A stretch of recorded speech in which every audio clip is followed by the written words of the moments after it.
Grow, and I thank you for this wonderful moment. You know, a lot of people become Olympians, and On September 22nd, ACHS's very own superstar Noah Lyles showed up to be commemorated for all of his wonderful achievements. Lots of people gathered around to this event, as this was a very major moment in Noah's career. He honored the U.S., the city of Alexandria, and the former T.C. Williams High School. Spectators shared their thoughts on Noah Lyles.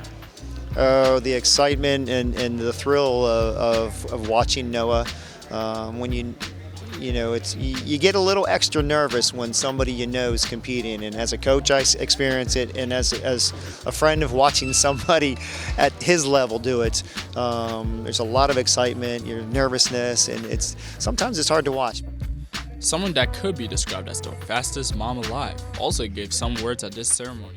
I'm not sure if Mr. Parker or Mr. Duncan are here, but if they are, could they please come forward? Quick, come on, don't be shy, come on up here. Allergies, dyslexia, anybody who follows Noah on social media knows he's not lying. ADD, anxiety, and depression. But I will tell you, what you have does not define what you can become. Why not you? We as a community can take a lot away from Noah Lyles' achievements and learn to only strive for more. This is Obai Conteh with Tachikis Ashby behind the camera, and now back to the studio.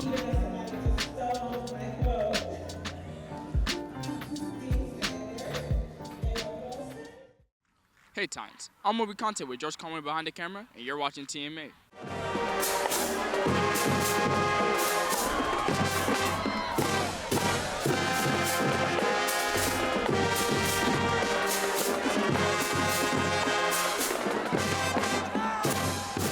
Tonight, we're at the 2024 homecoming game where the Tines are playing their first football game of the season versus the Woodson Cavaliers. Will they win? Will they lose? All that and more at here, the 2024 ACHS football homecoming game.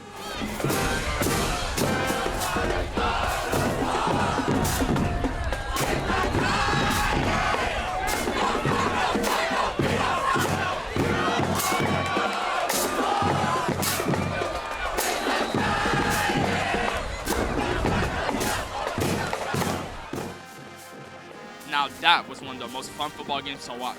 So I think it's a good idea to hear from some of our players, coaches, as well as our fans and Titans. Well, obviously we've had practice like every day of the week, mentally preparing ourselves, giving ourselves a pep talk.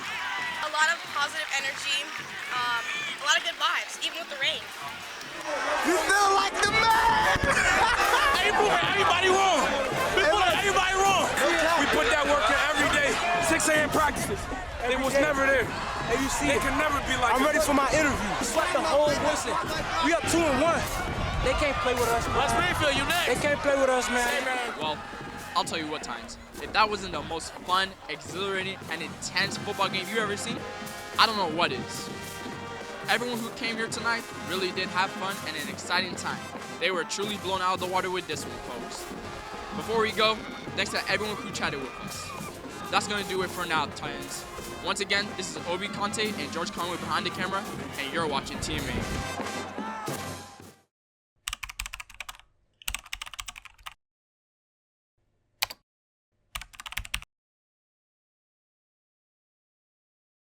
Hi, my name is Yana Marie Sangare, and I am the student playwright for Everything Happens at Night, which was our fall play here at Alexandria City High School. Everything Happens at Night is a story that takes place in 1953 Washington, D.C. and Alexandria, Virginia. It centers around a young, Black, African-American female journalist, Lorraine Freeman, who chases the story of both the Rosenberg execution and a local murder that occurred in Washington, D.C., alongside a young Jewish jazz singer, Amy Allen. The stuff that gets really heavy into the historical element, like Lavender Scare, because I think that's something that really I did not learn about at all in school. It's this phenomena wherein concurrent to the Red Scare, there were executive orders that forbade any LGBTQ plus homosexual people from working in the government. There were mass instances of firings and investigation, really sort of brutal policy against LGBTQ plus folks. I think the amount of history that goes into this show, especially the parts that are not noticeable, is something that like when my history teacher saw it, and like when my teacher saw it, that's kind of what they noted. Like there's a lot of sort of subtle references to like, oh, this thing. I was going through like old newspaper archives, and like I think it's interesting watching it on stage, because even stuff that you might not like initially get, like, oh, this like throwaway reference to like Julius Rosenberg's mother, like I had to dig for that, you know. So I think kind of that subtle history and educating through performing arts or drama or art, I think was probably what I'm most proud of in that element. And then of course the Ami-Lorraine Black-Jewish relations dynamic was interesting to explore, because it's not really, at least in Alexandria, I think very talked about.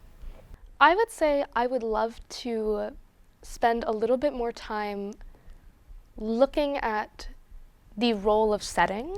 I think like the Blackbird as a club is a very interesting place, and there are things that we had to cut, you know, and I think kind of the Blackbird and the contrast with Alexandria and this idea that there's like this Confederate memory going on in Alexandria at the time, which there absolutely was, like historically. What's up, Titans? We're back again with another night of Friday Night Ball. I'm your glorious host, Obai Conteh. And I'm your other host, Tachika Sashmi. Back at it again. And we're here to give you the nightly rundown on today's AC Titans game versus the West Springfield Spartans. Now, before we really get into it, let's mention a couple of things that are important for you to know. To find all the player and team stats today, look at maxprep.com. You can find everything you need to know about the teams of today's game. And today's game is being streamed on Titan Media page on YouTube, so you can find that there. Now, let's get into it. Now, with that being said, Obi, I'd love to talk about the senior night that happened tonight. It's so nice being able to see players being commemorated based on their results and just like all the amazing achievements that they've done, because not only are they celebrating the basketball players tonight, they're celebrating the cheerleaders. And cheerleaders usually do go undermined, in my opinion. Like, they don't talk enough about how much like spirit the cheerleaders tend to bring within the players and the audience. It really keeps the audience immersed and active within what's going on in the game. Yeah, and it's important that we acknowledge the things that they've done this past year as seniors and the amount of time that they put into this sport. So I think now that everyone's acknowledged that, let's get into the stats of today's game. So, based on previous games, we've seen like not very good results. The Titans have had like 4 losses as of now, and hopefully they can bring home a good win tonight. Do you think the Titans have what it takes to finally? Okay, my name is Michael Hughes. I'm a teacher here at Alexandria City High School, coach track here since 1993, off and on as the head coach. I coach cross country, and then I took the job here at T.C. Williams in 1993. One of the greatest highlights was a pair of brothers. Noah finished out, ran the world record as a high schooler, broke a 25-year-old 200-meter record in 2020.